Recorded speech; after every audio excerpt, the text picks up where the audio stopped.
Mobile पर WhatsApp पर कोई ने ये कहीं जा रही थी और बस की सीट के पास में कोई मोबाइल पर कथा देख रहा था, तो इसने कहा भैया ये किसकी कथा है? उसने कहा ये शिव पुराण की कथा है, हम सुनते हैं। जब जब हमने मोबाइल पर सुनी चाहे टीवी पर सुनी, भगवान ने हमारी सुनी। तो क्या मेरे घर में 17-18 साल हो गए, औलाद नहीं है, तो क्या मुझे भगवान औलाद दे देगा? तो उसने कहा अगर तू टीवी के सामने आसन लगाकर बैठकर दिल से कथा सुनेगी तो 18 क्या 20 साल बाद भी औलाद हो जाएगी, पक्का।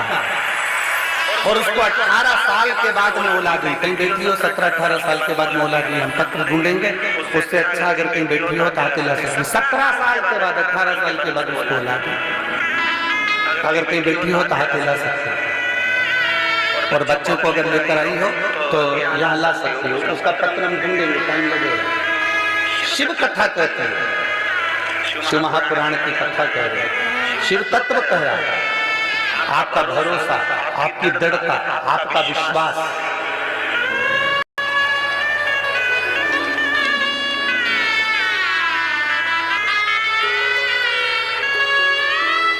पूनम ग्राम बेरी जिला महेंद्रगढ़ की रहने वाली हूँ। कहीं बैठी हैं, हाथ हिला सकती हैं। पूनम ग्राम बेरी जिला महेंद्रगढ़ की रहने वाली है। मेरी शादी को 17 साल निकल गए थे पर संतान का सुख नहीं था। बस में कहीं जा रही थी और जाते जाते कोई के मोबाइल पर आपकी कथा सुनी और उसने कह दिया कि कथा आसन लगाकर सुनना, मेरा बाबा तेरी झोली भर गई।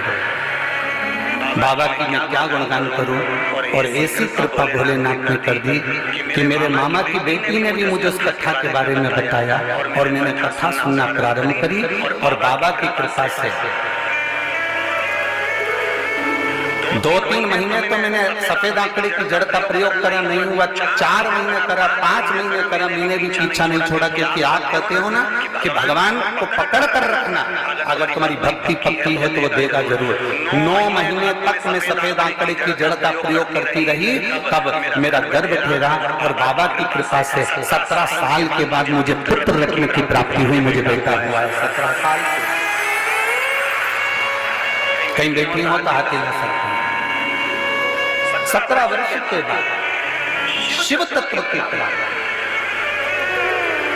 और शंभु शरणे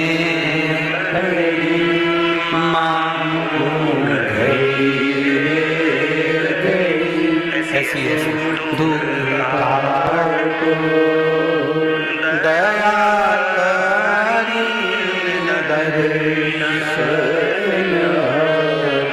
आप शिव तत्व को जितना भजोगे, भगवान शंकर की कथा को जितना अपने भीतर उतारोगे, शिव भक्ति को जितना अपने अंदर उतारने का प्रयास करोगे, मेरा देवादिदेव महादेव उतनी कृपा करना प्रारंभ करेगा। शिव तत्व मेरी रेवाड़ी की जीजियों, मेरे रेवाड़ी के जीजाओं, मेरी बेटियों, बेटाओं, मेरी माताओं, अपने भीतर एक विश्वास को दृढ़ बनाकर रखना। जितने यहाँ कथा में बैठे हो ना, एक विश्वास को पक्का रखकर बैठना। इसमें अलवर के और अभी कथा बाकी थी हरियाणा में तारा बाबा की कुटिया में सिरसा का। इन पूरे पत्रों में सबसे ज्यादा पत्र अलवर के, सिरसा के, नोएडा, दिल्ली में जो कथा बाकी थी स्कूल में, उसके पत्र हैं। इन पत्रों में लिखा कि हमने वहाँ के पंडाल में बैठकर कथा सुनी थी और मेरे बाबा ने मेरी झोली भर दी।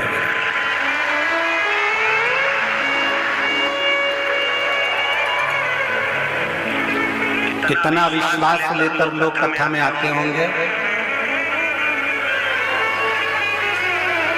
एम्बुलेंस लगा लगा कर लोग अपने अपने घर के जीवों को, जो बीमार है, बहुत तकलीफ में है, वो भी कथा सुन रहे हैं। शायद रेवाड़ी में ऐसा नजारा कभी नहीं देखा होगा जिस नजारे का दर्शन आप यहाँ सुनील जी के इस पवित्र प्रयास से आप देख रहे हैं। और मैं सुनील जी आपको धन्यवाद देता हूं कि इसमें से कई जीजियां मेरी ऐसी हैं, कई माताएं, कई भाई ऐसे हैं जो कहीं बाहर जाकर कथा नहीं सुन पाए थे, आपके माध्यम से कम इनको कथा सुनने का मौका मिला। साधु का ये शिव तत्व एक प्रयास करिए भगवान को पाने का। खिड़की मजबूत बनाते हो जिससे अंदर कोई घुसे ना, प्रवेश ना करे। दरवाजा मजबूत लगाते हो जिससे अंदर प्रवेश ना करे। उसी तरह अपने मन को, अपनी दृढ़ता को, अपने विश्वास को भी इतना मजबूत बनाना कि मैं हार नहीं सकती। मेरे साथ में मेरा देव अधिदेव महादेव है, वो मुझे जिता कर माने, मैं हारूंगी नहीं।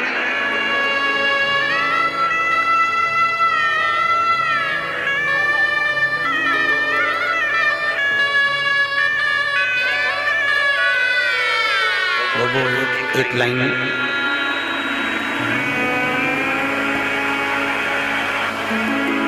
रिश्ता तेरा मेरा सबसे प्यारा, रिश्ता तेरा मेरा सबसे प्यारा, रिश्ता तेरा मेरा सबसे प्यारा, रिश्ता तेरा मेरा सबसे प्यारा। तू मेरा बाबा, मैं हूँ तेरा लाला, मैं हूँ तेरा लाला। तू मेरा बाबा, मैं हूँ तेरा लाला, मैं हूँ तेरा लाला। तू मेरा बाबा, मैं हूँ तेरा लाला, मैं हूँ तेरा लाला। तू मेरा बाबा, मैं हूँ तेरा लाला, मैं हूँ तेरा लाला। एक संबंध परमात्मा से जोड़ो, एक रिश्ता भगवान से जोड़ो।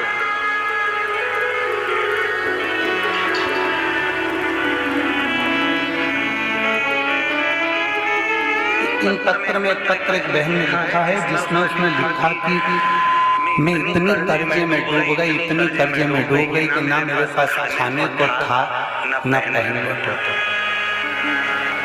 ना खाने को ना पहनने को। उस बहन ने परंतु लिखा कि आज बाबा ने मुझे सब कुछ दे दिया, सब कुछ। मेरा मकान चले गया, काम धंधा बिजनेस सब चले गया, बहुत दुनिया के धक्के खाइए। ऐसा कोई दरवाजा नहीं था जिस दरवाजे पर जाकर मैं रोई नहीं होंगे। और आखिरी में मैंने देवाधिदेव महादेव को जल चढ़ाना प्रारंभ करा, और मेरे शंकर भगवान ने 8 साल पहले जो मकान मेरा गिरवे रखा फिर बिक गया, सब चले गया। 8 साल के बाद मेरे बाबा ने उससे 4 मंजिला बड़ा मकान बनाकर मुझे दे दिया।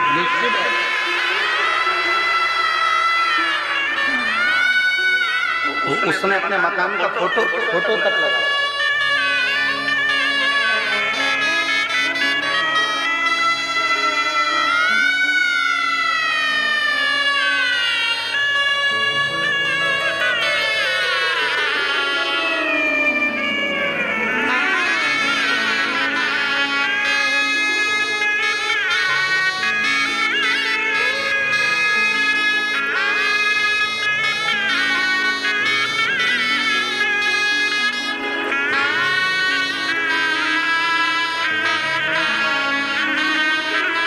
उसने अपने मकान का फोटो भी लगाया। शिव तत्व ऐसा, उसको जानना जरूरी है।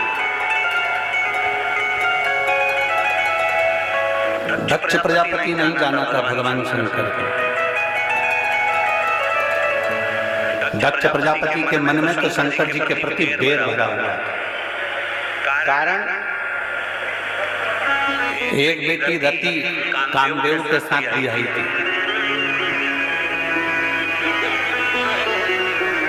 कई कन्या चंद्रदेव के साथ में भी आई थी, कई कन्या ऋषिवरों के साथ भी आई थी। केवल एक माता सती ऐसी थी जो भगवान शंकर के साथ भी आई।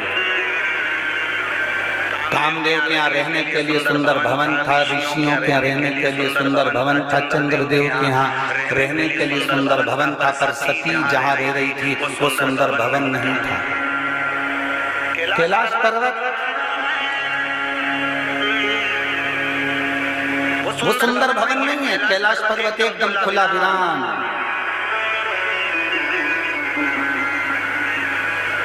रह रही है माता।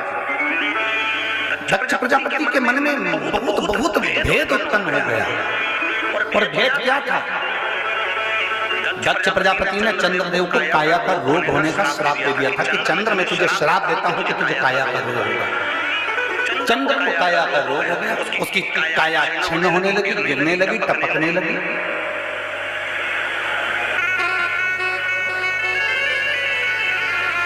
जब काया का रोग हो गया चंद्रदेव को, चंद्र बड़ा दुखी हो गया। मैं करूं तो करूं क्या करूं? बीमारी और भिखारी इनको बुलाना नहीं पड़ता, ना बीमारी को बुलाना पड़ता है, ना भिखारी को बुलाना पड़ता है, ये अपने आप आता है। बीमारी भी अपने आप आती है और भिखारी भी अपने आप आता है। आप थोड़ी देर के लिए गाड़ी चुरा के खड़ी कर लो, भिखारी आ जाए। आप थोड़ी देर कहीं जाकर खड़े हो जाओ, भिखारी आपके सामने आ जाएंगे। आपने उसको हाथ देकर नहीं बुलाया, भिखारी को इशारा कर नहीं बुलाया, भिखारी को झाला देकर नहीं बुलाया, भिखारी को पत्र देकर नहीं बुलाया। भिखारी और बीमारी ये दोनों बिना बुलाए आते हैं।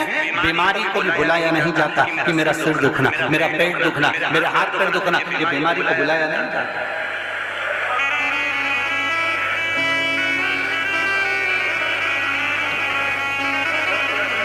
आज एक बहन कह रही थी कि गुरुजी वो अभी की बात कहे, गुरुजी